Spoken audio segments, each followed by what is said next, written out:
Aura या आभा मंडल हमारे जीवन में कितना महत्वपूर्ण होता है, इसे आज हम जानते हैं। इंसान जैसे ही जन्म लेता है उसी के साथ उसका आभा मंडल चैतन्य हो जाता है। यह आभा मंडल इस बात का सूचक होता है कि तुम जिंदा हो, एक तरह से पूर्ण चैतन्य अवस्था में हो। यह ऑरा सिर्फ हमारी मानसिकता के अनुसार बदलता रहता है। हम जैसा सोचते हैं वैसा ये ऑरा या आभा मंडल बनता रहता है। अब हम सोचेंगे आभा मंडल होता क्या है। वास्तव में हमारे शरीर से जो भी ऊर्जा निकलती है वो एक विशेष प्रकार के रंग में निकलती है। जैसे तुमने देखा होगा, हमारे घरों में देवी देवताओं के चित्र होते हैं, उनके सर के पीछे एक चंद्रमा या एक विशेष तरह का आकार का प्रकाश दिखाई देता है, उसे आभा मंडल कहा जाता है। कहा जाता है कि जो व्यक्ति में प्राकृतिक गुण सात्विक या तामसिक होते हैं वह आभा मंडल में आ जाते हैं। इंसान की मृत्यु होने के कई घंटों पहले भी आभा मंडल में उसकी सूचना आ जाती हैं। इंसान के अच्छी सोचता है तो उसका आभा मंडल में कुछ अलग दिखाई देता है, बुरा सोचता है तो उसका आभा मंडल बदल जाता है। इसी तरह से इंसान के जीवन में आभा मंडल का बहुत महत्वपूर्ण स्थान होता है, क्योंकि यह एक दूसरे को आकर्षित करने में भी मदद करते हैं। क्योंकि तुम्हारी ऊर्जा अच्छी होगी तो सामने वाले पे तुम्हारा असर भी अच्छा पड़ेगा। अब ये तो हुई कि प्राकृतिक ऊर्जा है, ये तो प्रकृति ने हमें एक वरदान के रूप में दिखती है। अब हमें इसलिए ये दिखाई नहीं देती क्योंकि अभी तक हमने उसे जानने की कोशिश ही नहीं करी। क्यों? क्योंकि हमारा वो क्षेत्र ही नहीं कि साधना के द्वारा हम किन किन चीज़ों को जानें और समझें। आभा मंडल एक तरह से समझ लो कि तुम्हारे शरीर का जनरेटर है जो तुम्हें चार्ज करता रहता है। यह जो शरीर से ऊर्जा निकलती रहती है, बाहर की ऊर्जा और शरीर की ऊर्जा का मेल होता है। यह शरीर से बाहर भी चलता है और इतना सूक्ष्म होता है कि सामान्य आंखें उसे नहीं देख सकती। उसके लिए हमें विशेष तरीके से साधना ही करना पड़ती है, तभी जाकर हम आभा मंडल को देख सकते हैं, इंसान के विचारों को पढ़ सकते हैं। क्योंकि आभा मंडल में तुरंत ही वो चीज़ दिखाई देने लग जाती है। जैसे मान लो क्रोध आ गया तो उसका आभा मंडल लाल हो जाएगा, या उसके मन में शांति है तो हल्का सा आसमानी या सफ़ेद कलर में हो जाएगा।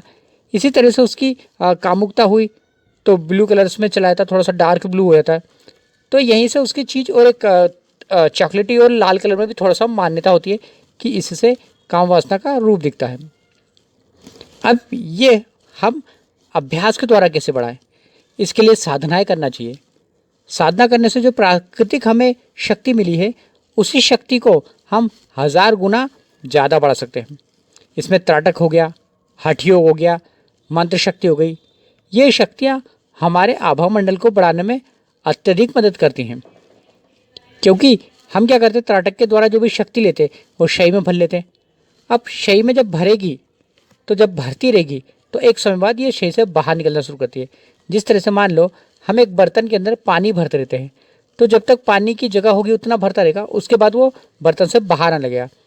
उसी तरह से साधक जब साधना करता है तो साधक की शक्ति जब शरीर के अंदर सेव होने लगती है, उसके बाद जब अत्यधिक हो जाती है तो वह आभा मंडल के रूप में शरीर से बाहर निकलने लगती है और ब्रह्मांड की ऊर्जा से जुड़ने लगती है।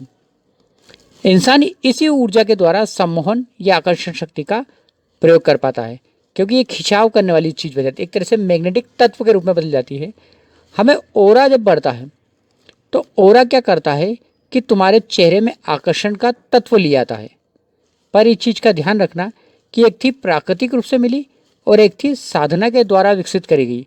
तो साधना के द्वारा विकसित करने के लिए तुम्हें नियम, विधि विधान, त्राटक, हठ योग और मंत्र योग को समझना पड़ेगा। जब ये शरीर में बढ़ने लगती है तो शरीर में ध्यान, शून्यता, एकाग्रता की अवस्था लग जाती है।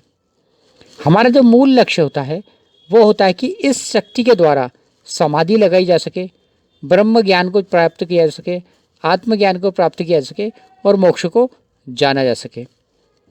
यह ऊर्जा जब तक हमारे शरीर में चेतन रहती है हम जीवित रहते हैं, और जब यह हमारे शरीर से लुप्त होने लग जाती है तो हम मृत्यु के निकट पहुंचने लग जाते हैं। इसमें इंसान को समझना चाहिए कि इंसान एक शक्ति पुंज है, बस वो अपने वास्तविक रूप को, चैतन्य रूप को समझ नहीं पा रहा है। क्योंकि भाग दौड़ के कारण हम उन सब चीज़ों से दूर होते जा रहे हैं और भौतिक जीवन में प्रवेश करते आ रहा है। इसीलिए कहा जाता था पहले कि साधक या कहें आम इंसान को अपने जीवन में आध्यात्मिक जीवन या साधनाओं को अपनाना ही चाहिए। भौतिक जीवन की जो भी सुख सुविधा होती है वो उसकी जगह पे है, पर जब तक हम मानसिक तौर पे अपने आप को तैयार नहीं करेंगे तो उससे मानसिक स्थिति कैसे बनेगी। अब यही ऊर्जा जो होती है दो व्यक्ति को मिलने में मदद करती है, दो व्यक्ति से नए संतान की उत्पत्ति में मदद करती है, क्योंकि ये ऊर्जा है। यही ऊर्जा उस दूसरे व्यक्ति में जाती है ना, जो बच्चा होता है उसमें जाती है। तो हमें ध्यान रखना होता है कि हमारी ऊर्जा पॉजिटिव हो, अच्छी हो।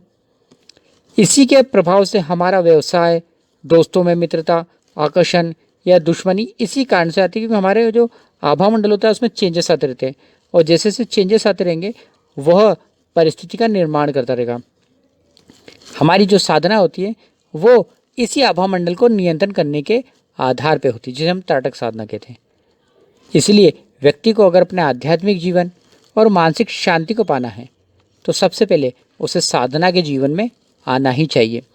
जब वो साधना करेगा, मन को साधेगा, तो अपनी ऊर्जा को भी साध सकेगा, और जब वो अपनी ऊर्जा को साध लेगा तो अपने मन को समझ के, आध्यात्मिक जीवन को समझ के धीरे धीरे करते करते वो एक ऐसे रास्ते पे आ जाएगा जहाँ उसके साथ उसकी शक्तियाँ होंगी, मानसिक शांति होगी, और यही सच्चा साधक होता है।